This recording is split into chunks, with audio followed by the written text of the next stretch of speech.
Hey guys, it's Lisa with Salesvision. Salesvision 100 Video Challenge. We're at video number 98, I believe. I'd like to ask you before I get started to subscribe to my channel. I'm trying to build and grow it. And also smash the bell so you get notified every time I release a new video. And if you get any value from my video, feel free to share it and give me a thumbs up. And whether you like it or not, please leave me comments. Thanks. And we're back with SolomonCEO, Mark Hoverson's program training. And we're on secret number 6. And secret number 6 is the repeated supernova.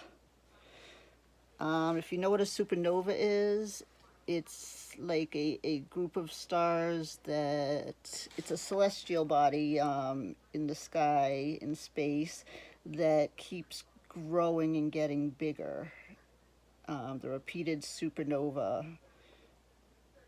So when we're talking about the repeated supernova, we're talking about cravings actually and desires.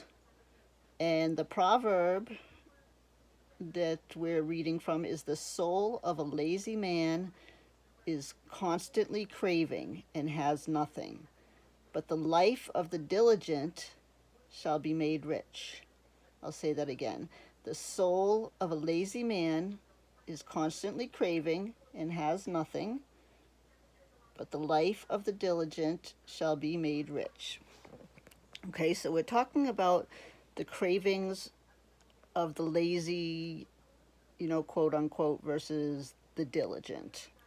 Okay, and when we're talking about this, we're talking about cravings in a positive way, like God put deep, inescapable cravings into our heart. So it's not something we want to push away to the side and forget about or pretend we don't have. Those cravings will continually grow as you fulfill them, and they will continue to plague you if you do not fulfill them or do not, admit that you have them and do not face them. That craving just gets worse, just like, with a drug, for instance. But when we talk about drugs and that type of craving, see, we're talking about positive cravings and desires and dreams. So even with drugs and with bad cravings and desires, they don't go away on their own. So you still need to accept it, and you need to not push them away, but to fill them in some other way. And that's a side note. I mean, I'm getting a little off track here, but if you crave the high of a drug, or you crave the adrenaline rush or something like that, then you're not going to successfully stop that behavior unless you've replaced it with something else that gives you that feeling that you crave so much. So maybe it's skydiving, or it's watching an action movie or something. You want to find something that gives you that same type of feeling, because if you truly crave that, if that's one of the desires God put in your heart, then it's your responsibility to fill that craving with something positive. So, people have their basic needs, and once you meet your basic needs, food and, life and, shelter and warmth, then after that, the needs get different, and get higher and higher in standards. As you progress through life, your basic needs won't change, but your standards for your dreams and goals and desires will grow as you go along. If your basic needs are not met, then of course you're going to be focused on those. I mean, if your basic needs are not met, then you're not going to be focused on having the fanciest car, or, eating at the most expensive restaurants, because you're just worried about getting some food into your mouth. And sometimes you hear people talk about broke people food. Well, obviously, if you're broke or you're homeless, you're not going to be choosy about what you eat. you're going to eat whatever you get your hands on just to get some food into you. And same with someone who doesn't have a car but needs a car, needs transportation. They're going to get any cheap car and be happy with it. They're not going to want a Rolls Royce because their needs are at a lower level. But the soul of a lazy man is constantly craving and has nothing.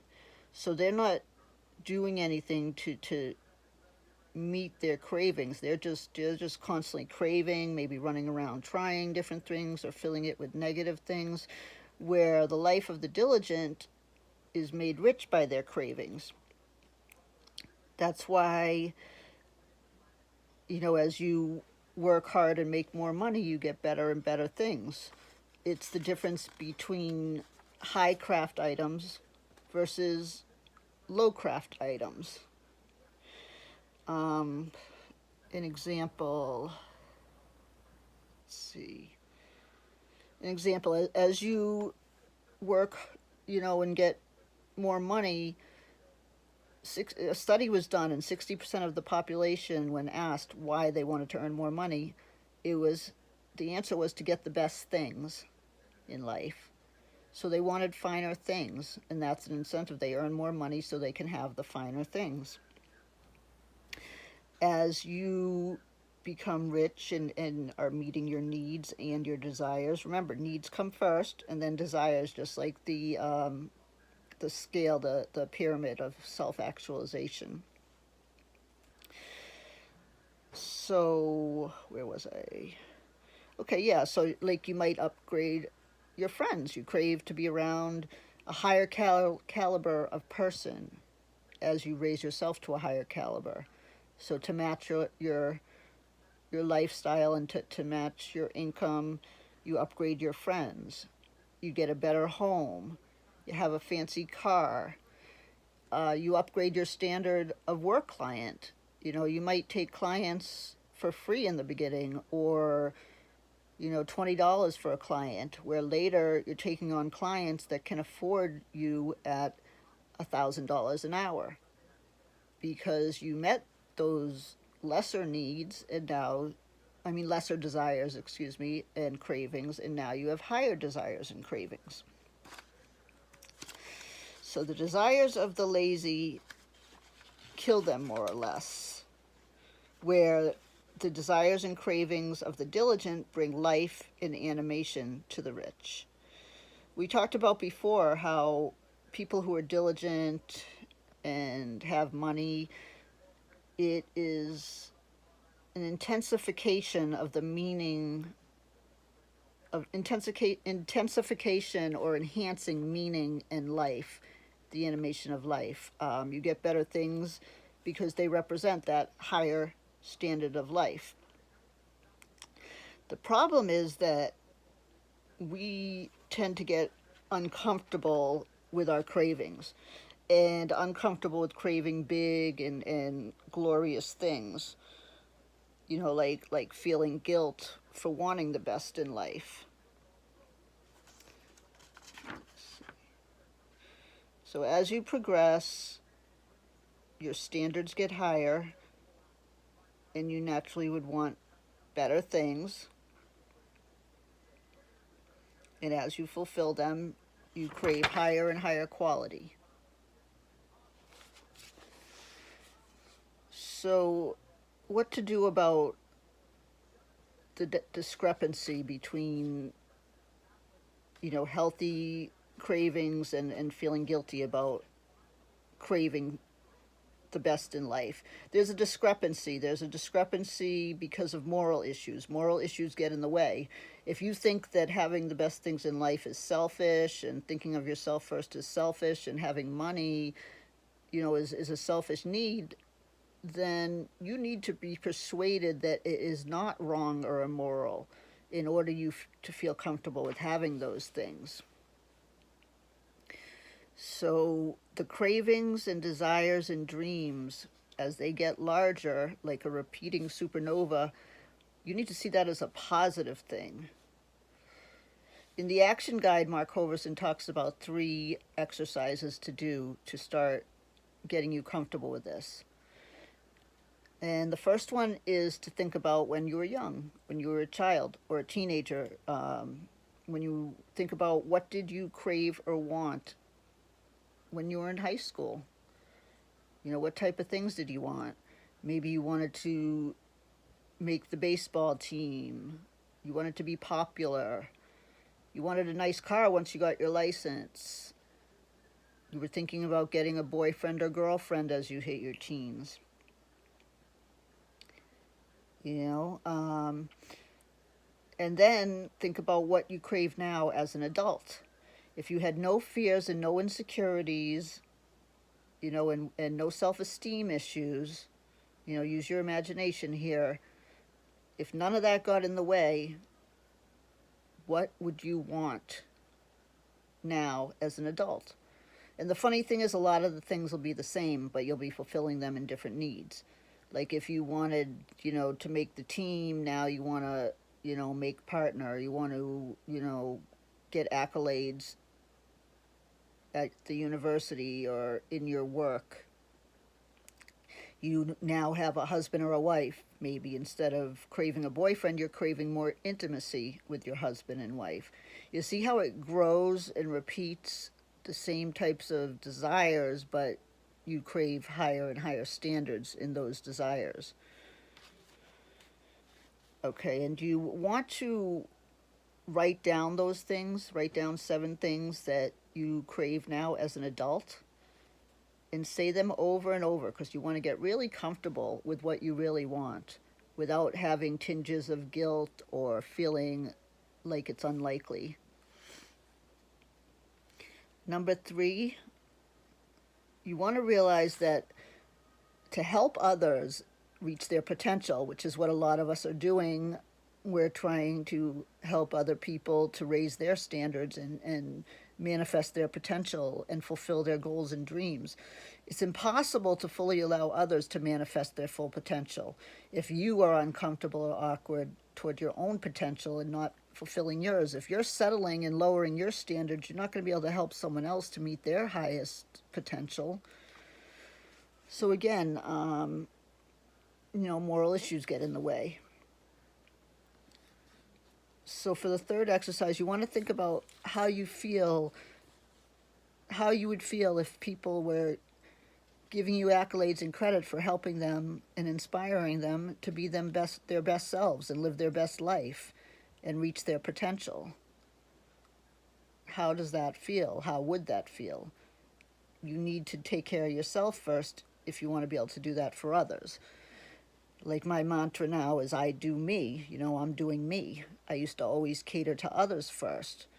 Well, you need to cater to yourself, your own needs and your own desires, and be comfortable with them and be clear on what they are before you can help anybody else to do the same thing. And that is the type of thing that makes you a scarce commodity and highly valued in the marketplace, being able to do that. So, instead of feeling guilty about being self-absorbed, you want to get self-absorbed. You want to get really self-absorbed and clear on what you want, the things you want, and start fulfilling those. And then you can help others to reach their full potential. You have to fulfill your own potential first and be really comfortable with it. Be comfortable with high craft items. Be comfortable with the good life, with good quality things. Instead of lowering or settling, instead of doing those MWAs, those minimum wage activities, you want to get comfortable with the activities that match, the type of lifestyle you're wanting to create. When I think of a repeated supernova, I think of that song, Champagne Supernova by Oasis. Everything goes back to a song. I know I always say a different song, that it reminds me of. But a champagne supernova would be that craving, that gets bigger for the high life, for champagne. You're not drinking, what was that really cheap beer in college? Began with a P. Darn, I can't remember. Piet's. It was some really cheap beer. But now you got a taste for champagne. Champagne Supernova. So that's just another example. And when you think of like the lazy man walking around with all these cravings that just keep growing and getting bigger, yet he has nothing, it reminds me of what in Buddhism they refer to as the hungry ghost. The person who goes through life not satisfied and they didn't fulfill their needs and desires, and they come back conflicted and when they're reincarnated, they are reincarnated as a hungry ghost, wandering the earth or wandering through life for what they're missing. For they're hungry. They are hungry for all the unresolved desires and unfulfilled desires. Okay, I'm going to stop with that because it's been over 15 minutes, and I really try to keep them shorter, but I'm not doing too well with that. So I apologize for running over again, and I hope you all have a super weekend, and I love you, and I'll talk to you soon. Namaste.